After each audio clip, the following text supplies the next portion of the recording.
अपने पसंदीदा शो के फुल एपिसोड देखने के लिए अभी डाउनलोड करें दंगल प्ले ऐप।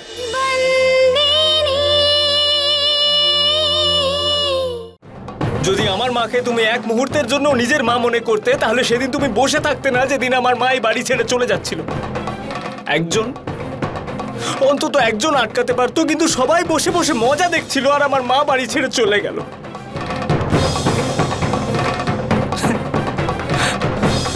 ভালোই হয়েছে হিতেন্দা, অন্তত আমি বুঝতে তো পেরেছি যে কে আপন আর কে পর।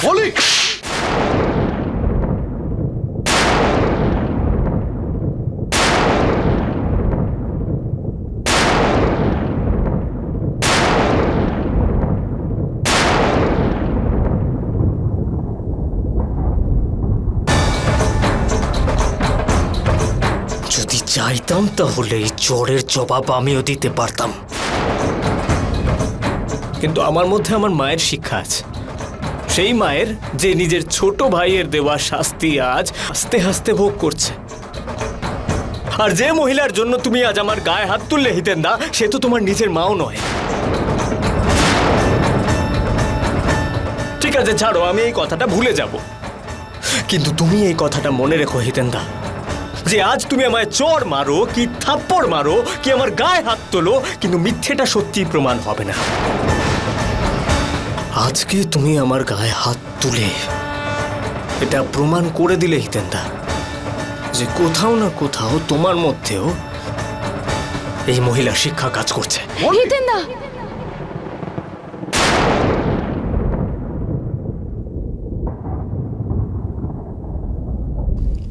কেন আটকালে? কেন আটকালে? মারতে দাও না। প্রথমে তুমি আমার মা আর আমার বাবার মধ্যে এসে একটা বিভেদ সৃষ্টি করলে, আর আজ আমার দাদা আর আমার মধ্যেও বিভেদ তৈরি করছো। এই বাড়িতে সবার অভ্যেস শুধু চুপচাপ দাঁড়িয়ে মজা দেখার আর সবকিছু সহ্য করার, কিন্তু আমি এটা সহ্য করব না। সহ্য করব না।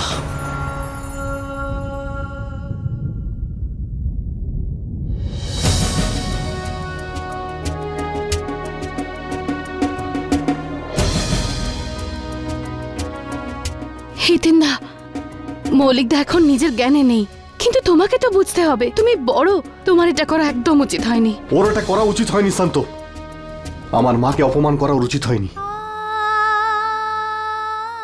ওর এটা বোঝা উচিত এই বাড়িতে তোমার স্থান কোন জায়গাতে।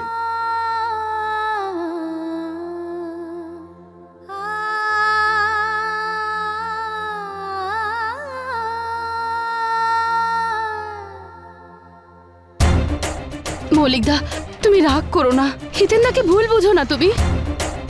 মৌলিকদা শোনো না, মৌলিকদা, মৌলিকদা, মৌলিকদা খুব রেগে আছে, যা খুশি করতে পারে। আমাকে হিতেন্দাকে জানাতে হবে।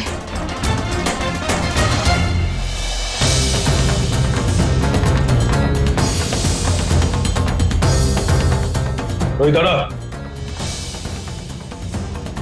কোথায় যাচ্ছিস তুই? কোথায় যাচ্ছিস? নিজের মায়ের কাছে, অন্তত ওখানে আমাকে কেউ পর মনে করবে না। কেন? এই বাড়িতে, এই পরিবারে কে তোকে নিজের বলে মনে করে না? কে এই বাড়িতে আমাকে নিজের মনে করে বাবা?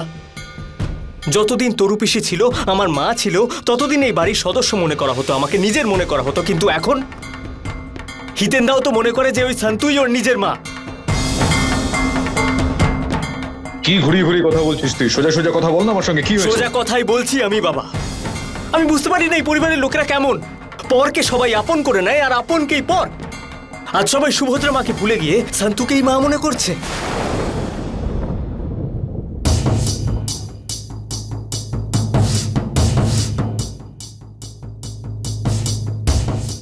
আমি এর আগেও তোকে বলেছিলাম না বাবা, এর সব কিছু ঠান্ডা মাথায় চিন্তা ভাবনা করার চেষ্টা কর।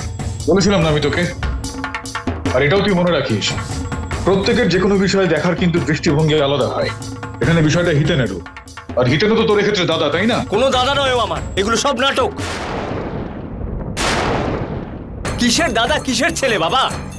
আমাদের বাড়িতে তো সবার সম্পর্ক ভুলে যাওয়ার অভ্যেস রয়েছে, আর সেটা প্রথমে শুরু করেছিলে তুমি বাবা। এই শোন, বলবো আজ আমি চুপ থাকবো না। তুমি সুভদ্রা মাকে ভুলে গিয়ে ওনার স্থান সন্তুকে দিয়ে দিলে। নিজের দিদিকে ভুলে গিয়ে যা উনি এই পরিবারের জন্য করেছে, আপনার জন্য করেছে, সেসব ভুলে গিয়ে ওনাকে গ্রামে পাঠিয়ে দিলে তুমি। এক মুহূর্তও লাগলো না তোমার আপনজনকে শাস্তি দিতে। আর তোকে আমি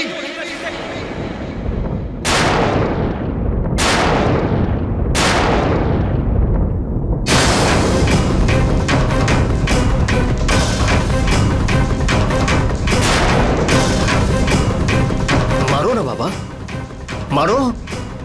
আর জিতেন্দাও সেটাই করেছে। এই সন্তুর জন্য আমার গায়ে হাত তুলেছে, আমার সাথে সম্পর্ক ভেঙেছে। কিন্তু এতে হিতেন্দার দোষ কোথায়? শিক্ষা তো তোমার কাছেই পেয়েছে।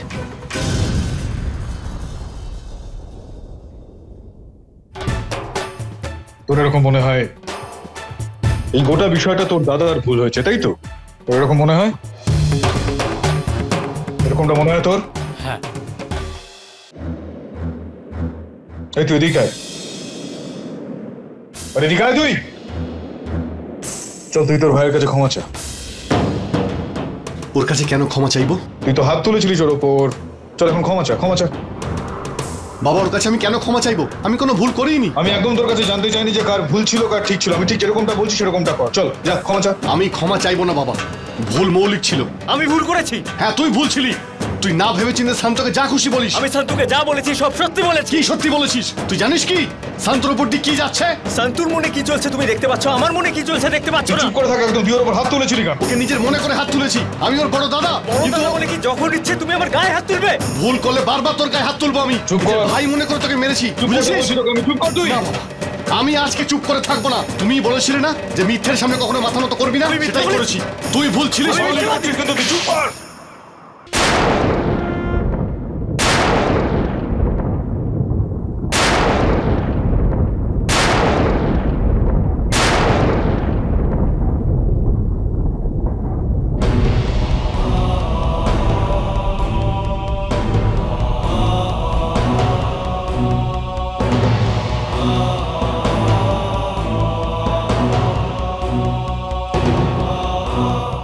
তোকে বারবার বলছি না আমি চুপ করে থাকার জন্য? দেখলি তো কোন হাত তুলে ফেললাম আমি। কোনো ব্যাপার না বাবা, আমার খারাপ লাগেনি যে তুমি আমার গায়ে হাত তুলেছ। নিজের কেউ মনে করেই হাত তুলেছ। আর এই কথাটা মৌলিকের বোঝা উচিত ছিল। তুই একটু দয়া করে চুপ করবি? যা এখান থেকে তুই। যা এখান থেকে।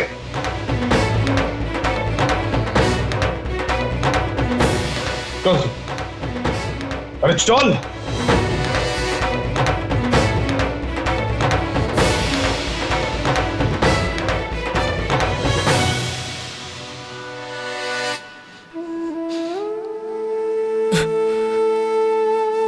হিতেন্দা ঠিকই বলেছে,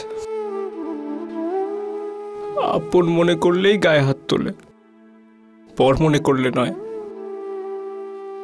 একবার বাবা, একবার অন্তত নিজের মনে করে একটা চড় মারতে পারতে আমায়। একবার। মৌলিকদা, তুমি ভুল বুঝছো। তুমি চুপ করো। তোমার তো খুব আনন্দ হচ্ছে না যে আমার হিতেন্দা আমাকে আজকে চড় মেরেছে? সব তোমার জন্য হচ্ছে। তুমি যেটা চাইতে সেটা তো পেয়ে গেছো। এখানে কেন দাঁড়িয়ে আছো? যাও না। আমি তো চলে যাব মৌলিকদা, কিন্তু তুমি মালিকের ব্যাপারে এরকম বলো না। উনি তোমাকে নিজের ভাবে। নিজের স্বামীর হয়ে কথা বলছো আমার সামনে? উনি তো তোমারও বাবা। উনি আমার কোনো রকম বাবা হন না, কোনো রকম বাবা না। যদি বাবা হতেন তাহলে হিতেন্দার মতো আমাকেও চড় মারতেন, কোনো রকম তফাৎ করতেন না। কিন্তু হাত এত পর্যন্ত এনে পিছিয়ে নিলেন উনি। আর বাবা আজ এটা প্রমাণ করে দিল যে আমি পর। আজ এই সত্যিটা আমি বুঝে গেছি যে আমি ধর্মরাজ মাহিয়া বংশীর নয়, আমি কাঞ্জি বাঘেলার ছেলে। মৌলিকদা, তুমি ভুল বুঝছো। চুপ। আমি তোমার থেকে না কিছু শুনতে চাই আর না কিছু বুঝতে চাই, বুঝতে পেরেছো?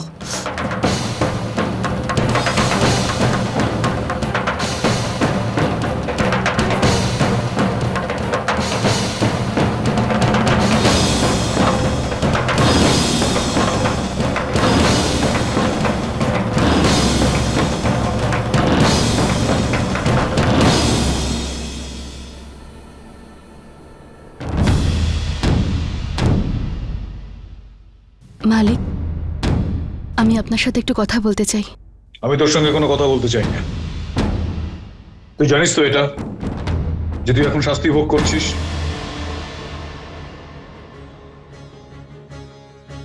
আমি জানি মালিক যে এটা আমার শাস্তি, আর সেটা আমি পালনও করব, কিন্তু তার মানে এটা তো নয় যে আমি আমার বাকি সব কর্তব্য থেকে মুখ ফিরিয়ে রাখবো। আমি যেটা বলছি সেটা আপনি শুনতে তো পারেন। আর আমি যেটা বলতে চাই সেই কথা আপনার রাগ আর আমার শাস্তির থেকে অনেক বেশি গুরুত্বপূর্ণ। তারপর যদি আপনি না চান কথা বলবেন না। মালিক, আজ আপনি মৌলিকদার ওপর হাত তুলতে গিয়েও হাতটা সরিয়ে নিলেন, এটা আপনি ঠিক করেননি।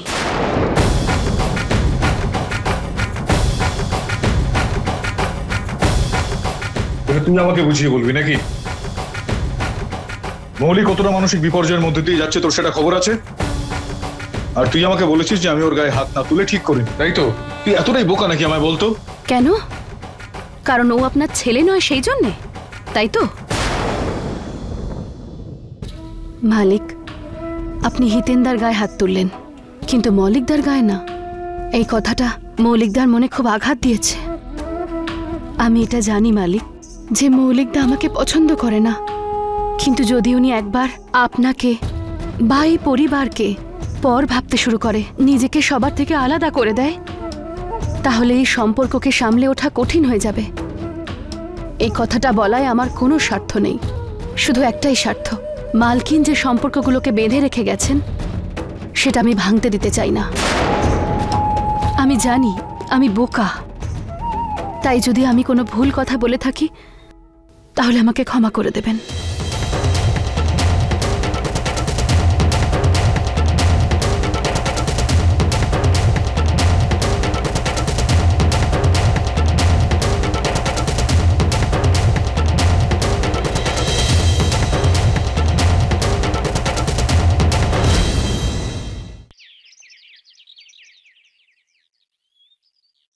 ॐ भूर्भुवस्वः तत्सवितुर्वरेण्यं भर्गो देवस्य धीमहि धियो यो नः प्रचोदयात्।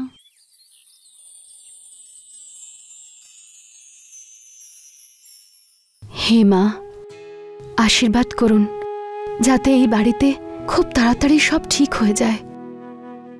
এই বাড়ির সকল সদস্যরা যারা বাড়িতে আছে বা বাইরে, সবাইকে আনন্দে রেখো, সব বিপদ থেকে দূরে রেখো, কারোর যেন কোনো ক্ষতি না হয়।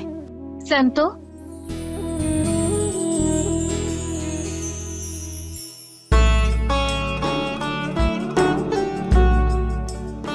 দিদি তুই এখানে? আমি ঠিক জানতাম আজকের দিনেও তুই কিচ্ছু চাইবি না।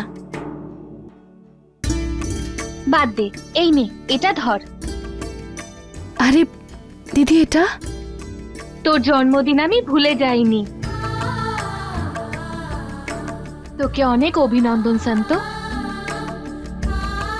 এই খাবারটা আমি নিজের হাতে বানিয়েছি তোর জন্য, আর দাদু আমাকে বলল আমি যেন নিজে দিয়ে যাই। তোর জন্মদিনটা তো তুই মনে রাখিস না। দিদি, পিসিমায় কিছুদিন হলো কাঞ্জি কাকার বাড়ি গেছে, বাড়িতে সবার মন খারাপ, আর আমি চাই না এই সময় আমার জন্মদিনের বিষয়টা কেউ জানতে পারুক। তুই আমার জন্য এটা নিয়ে এসেছিস, তুই নিজে এসেছিস, আমি খুব আনন্দ পেয়েছি। কিন্তু এই কথাটা কাউকে বলিস না যে আজকে আমার জন্মদিন না হলে। হ্যাঁ বাবা, বলবো না, ঠিক আছে? আয় দিদি।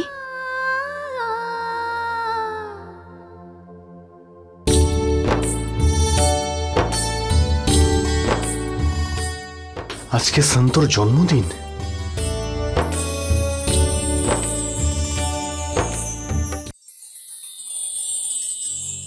মা, বাড়িতে তো কারোর মন ভালো নেই, তার মধ্যে এইসব। সেটাই তো সন্তু, এই রকম পরিবেশে খুশির একটু প্রয়োজন পড়ে রে মা।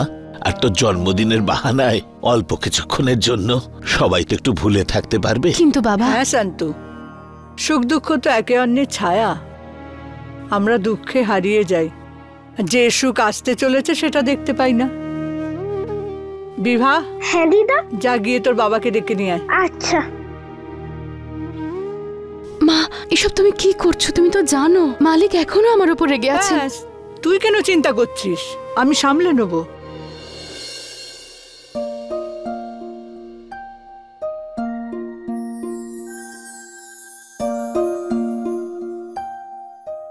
বাবা। হ্যাঁ বল। বাবা চলো না আমার সাথে। এখন যেতে পারবো না, একটা কাজের মধ্যে আছে আমি, তুই যা। বাবা কাজ পরে করে নিও, এখন চলো না। আমি তো বললাম আমি এখন যেতে পারবো না। রে বল, নিচে কি হচ্ছে? বাবা শান্তর আজ বার্থডে, তুমি যদি নিচে আসো আমরা কেক কেটে সেলিব্রেট করব। চলো না। আমি কাজ করছি এখন একটা, সে কারণে আমি এখন যেতে পারবো না। তুই যা। বাবা যা, আমি বললাম তো।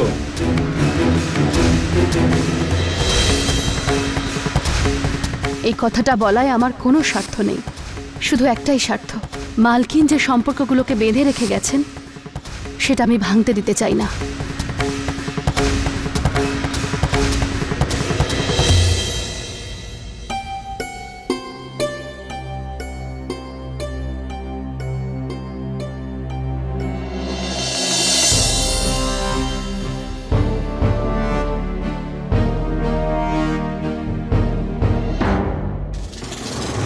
এক এক করে সবার আসল রূপটা আমি দেখতে পাচ্ছি।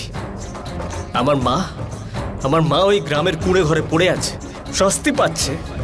আর এখানে সন্তু কেক কেটে আনন্দ করবে। কারোর কিচ্ছু যায় আসে না যে আমার মা কতটা কষ্ট পাচ্ছে। দিদা। কি হয়েছে বিভা? দিদা বাবা। কি হলো? তোর বাবা আসছে কি না? দিদা বাবা নিচে আসবে না বলে দিয়েছে।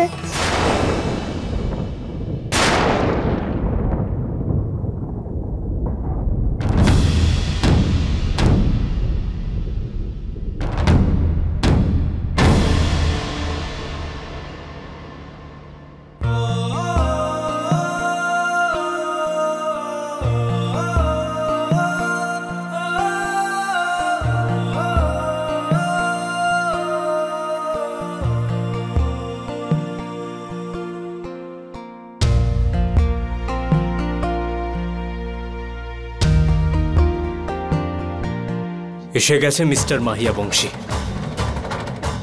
এবার দেখবো ওনার মনে কি রয়েছে। উনিও কি সবার সঙ্গে মিলে এই বাড়ির অপরাধীর জন্মদিন পালন করবে, নাকি সেই মহিলা যিনি এই পরিবারকে নিজের মনে করেছিলেন আমার মায়ের দুঃখে আমার সঙ্গ দেবেন।